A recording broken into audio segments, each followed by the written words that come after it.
চন্দননগরে BJP প্রার্থীকে ঘিরে বিক্ষোভ, বিজেপির দুই পক্ষের মধ্যে হাতাহাতি, তীব্র উত্তেজনা চাউলপট্টি এলাকায়। দীপাঞ্জন গুহকে চন্দননগরে প্রার্থী করার পর থেকে বিজেপি কর্মীদের মধ্যে অসন্তোষ দেখা দিয়েছে, রাস্তা অবরোধ, বিক্ষোভ হয়েছে। দীপাঞ্জন গুহকে 2021 সালে চন্দননগরের টিকিট দিয়েছিল বিজেপি ইন্দ্রনীল সেনের কাছে, তিনি পরাজিত হয়েছিলেন। তারপর 26-এর নির্বাচনকে তাকে প্রার্থী করেছে দল। প্রার্থী ঘোষণা হওয়ার কয়েকদিন পর দীপাঞ্জন গুহ চন্দননগরে কর্মীদের নিয়ে প্রচার জনসংযোগের কাজ শুরু করেন।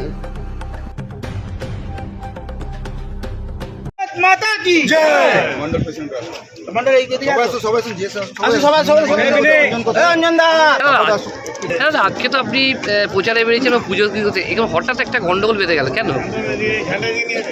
আমি একটা কথাই বলবো, যীশু খ্রিস্টের বাণী, কিন্তু আমি তো হিন্দু, আর আদিমায়ের উপরে আমার চরম বিশ্বাস আছে, চরম ভক্তি আছে। আমি যে কোনো শুভ কাজ করার আগে যে কোনো সময় একবার আদিমার কাছে আসি।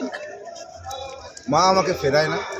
আমি মাকে শুধু বলবো, ওরা ভুল করছে, মা ওদের ক্ষমা করবে। কিন্তু এরা তো নিজের দলেরই লোক, এরকম কেন আক্রোশ একটা হচ্ছে? এর গ্যারেন্টি আপনি দিতে পারবেন যে দলের লোক? তৃণমূলে দাঁড়া আপনার কাছে কোনো প্রমাণ আছে যে এরা বিজেপি করে বলে?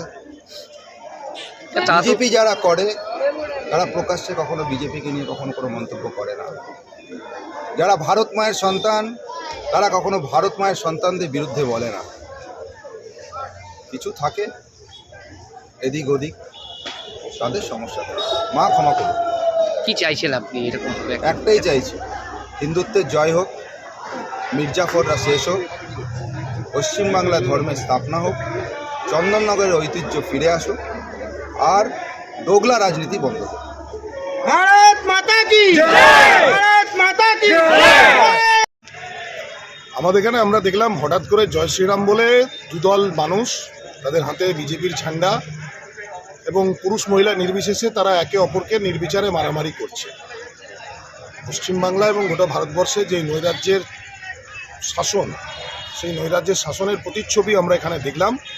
নিজেরা নিজেদেরকে মারছে। জয় শ্রীরাম ধ্বনি আছে, ভারত মাতা কি জয় আছে, বিজেপি জিন্দাবাদ আছে, এবং এই ধ্বনি দিয়ে একজন বিজেপির ঝান্ডাধারী আর একজন বিজেপির ঝান্ডাধারীকে মারছে। এরা নাকি এই রাজ্যটাকে বাঁচায়। কিন্তু এরকম কেন? একটা ঠাকুরের কাছে বিরুদ্ধে এখানে কি ক্যান্ডিডেট ছিল? দেখুন, যা শুনলাম ক্যান্ডিডেট এসছে। ঠাকুরের কাছে কেন, এই প্রশ্নটা তো আমার মনে হয় যে এদের কাছেই জিজ্ঞেস করা উচিত। এরা তো তারা দাবি করে যে এরা ধর্ম এবং ঠাকুরকে নাকি এরা সব লিজ নিয়ে রেখেছে, তারা হচ্ছে ঠিকাদার।